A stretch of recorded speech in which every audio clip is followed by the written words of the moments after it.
देशाचा 80वा स्वातंत्र्य दिन मोठ्या उत्साहात साजरा झाला. याही संदर्भातल्या बातम्या आपण पाहणार आहोत झटपट बातम्यांच्या माध्यमातून. देशाचा 80वा स्वातंत्र्य दिन मोठ्या उत्साहात साजरा झाला. राजधानी दिल्लीतील लाल किल्ल्यावर स्वातंत्र्य दिनाचा मुख्य शासकीय सोहळा पार पडला. पंतप्रधान मोदींनी सलग 13व्यांदा ध्वजारोहण करत देशवासियांना संबोधित केलं. स्वतंत्र भारताच्या इतिहासात पहिल्यांदाच लाल किल्ल्यावर राष्ट्रगीत होण्यापूर्वी वंदे मातरमचं सामूहिक गायन करण्यात आलं.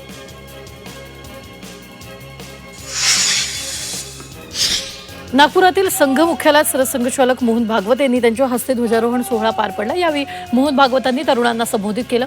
तरुण देशाची सर्वात मोठी ताकद आहे. त्यांना योग्य दिशा न दाखवल्यास ते समाजावर ओझं होऊ शकतात असं वक्तव्य मोहन भागवतांनी केलं.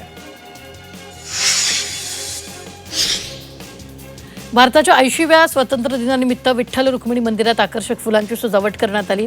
सुमारे 2 टन विविध फुलांनी मंदिर सजवण्यात आलं असून विठ्ठल रुक्मिणी मातेला तिरंगी रंगाचं उपरण परिधान करण्यात आलं. मंदिर आणि भक्तिनिवास परिसरात तिरंगी विद्युत रोषणाई सुद्धा करण्यात आली.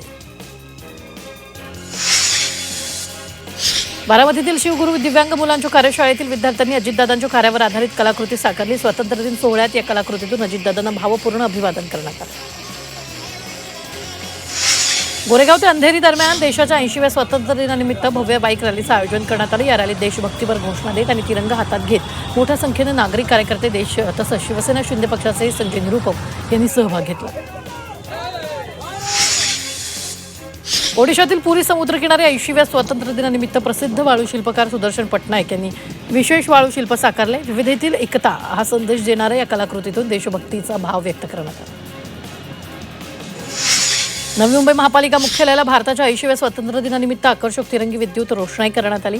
पाम बीच मार्गावरील मुख्यालय तिरंगी रंगात झळाळून निघालं असून हे दृश्य पाहण्यासाठी आणि कॅमेऱ्यात कैद करण्यासाठी नागरिकांची गर्दी झाली. बदलापुरात स्वातंत्र्य दिनाचं औचित्य साधून शिवसेनेच्या वतीनं वर्ष मॅरेथॉन स्पर्धेचं आयोजन करण्यात आलं. या स्पर्धेत जवळपास 12,000 खेळाडूंनी सहभाग घेतला. विजयी स्पर्धकांना मेडल आणि रोख पारितोषिकं देऊन त्यांचा सन्मान करण्यात आला. पवईच्या IIT बॉम्बे इथं स्वातंत्र्य दिन मोठ्या उत्साहात साजरा करण्यात आला. या विद्यार्थ्यांनी 1000 फूट लांबीचा भव्य तिरंगा हातात घेऊन IIT परिसरात देशभक्तीपर घोषणा दिल्या आणि या उपक्रमामुळे संपूर्ण परिसरात देशभक्तिमय वातावरण निर्माण झालं. राष्ट्रवादी काँग्रेसचे आमदार जिशान सिद्दीकी यांना पोर्तुगालमधील एका क्रमांकावरून व्हॉइस नोट पाठवत जीवे मारण्याची धमकी देण्यात आली. 2 दिवसांपूर्वी परदेशात असताना त्यांच्या मोबाईलवर ही धमकीची व्हॉइस नोट आली. त्यानंतर शुक्रवारी जिशान सिद्दीकी यांनी वांद्रे पोलीस ठाण्यात धाव घेत तक्रार दाखल केली. मराठा आरक्षण आंदोलक मनोज जरांगे पाटील यांची अचानक तब्येत बिघडली. त्यांना उपचारासाठी छत्रपती संभाजीनगर येथील खासगी रुग्णालयात दाखल करण्यात आलं. मनोज जरांगे पाटील यांना मागील 2 दिवसांपासून ताप आणि थंडीचा त्रास होत असल्याची माहिती समोर आली.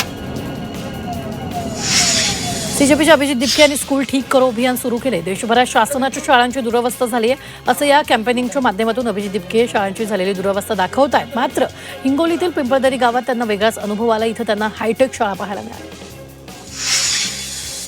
मुंबई उच्च न्यायालयानं 6 फूट किंवा त्यापेक्षा मोठ्या POP गणेश मूर्तीचं समुद्र, नदी, तलाव अशा नैसर्गिक जलस्रोतांमध्ये विसर्जन करण्यासंदर्भातील निर्णय राखून ठेवला. अंतिम निकालापर्यंत 9 जून 2025चा अंतरिम आदेश कायम राहणार असून न्यायालयाच्या परवानगीशिवाय POP मूर्तीचं विसर्जन करता येणार नाही. मुंबई उच्च न्यायालयानं टीसा माजी विद्यार्थी कामाख्या दास याला अटकेपासून अंतरिम संरक्षण दिले. साईबाबा यांच्या स्मरणार्थ आयोजित कार्यक्रमात घोषणाबाजी केल्याचा त्यांच्यावर आरोप आहे. न्यायालयानं तपासात सहकार्य करण्याचे निर्देश देत 31 ऑगस्टपर्यंत अटक न करण्याचे आदेश दिलेले आहेत. म्हाडाच्या सोडतीतून आता 20% सर्वसमावेशक गृह योजनेतील घरं हद्दपार झालीत. राज्य सरकारने घरांच्या वाटपाचा अधिकार म्हाडाकडून काढून महापालिकेकडे सोपवलेत. याबाबत सरकारनं शासन निर्णय जारी केला. इंधन आणि खाद्यपदार्थाची किमती कमी झाल्यानं जुलैमध्ये घाऊक महागाई दर किंचित घटून 9.87% आला. जूनमध्ये हा दर 9.87% होता. इंधन आणि ऊर्जा क्षेत्रातील महागाई 27.41%वर 20.5% आली. मध्य रेल्वेनं प्रवाशांची वाढती गर्दी लक्षात घेता आजपासून 12 डब्यांच्या आणखी 22 लोकल 15 डब्यांच्या करण्याचा निर्णय घेतलेला आहे. या लोकल CSMT कर्जत खोपोली मार्गावर धावणार असून अंबरनाथ, बदलापूर, कर्जत आणि खोपोलीच्या प्रवाशांना दिलासा मिळाला. पश्चिम रेल्वेवरील वाढती प्रवासी गर्दी नियंत्रणात आणण्यासाठी प्रमुख स्थानकांवर विशेष पथकं तैनात करण्यात येणार आहेत. प्रत्येकी 20 जणांच्या या पथकावर गर्दीचं नियोजन, प्रवाशांची सुरक्षता आणि आपत्कालीन परिस्थितीत मदत करण्याची जबाबदारी असेल.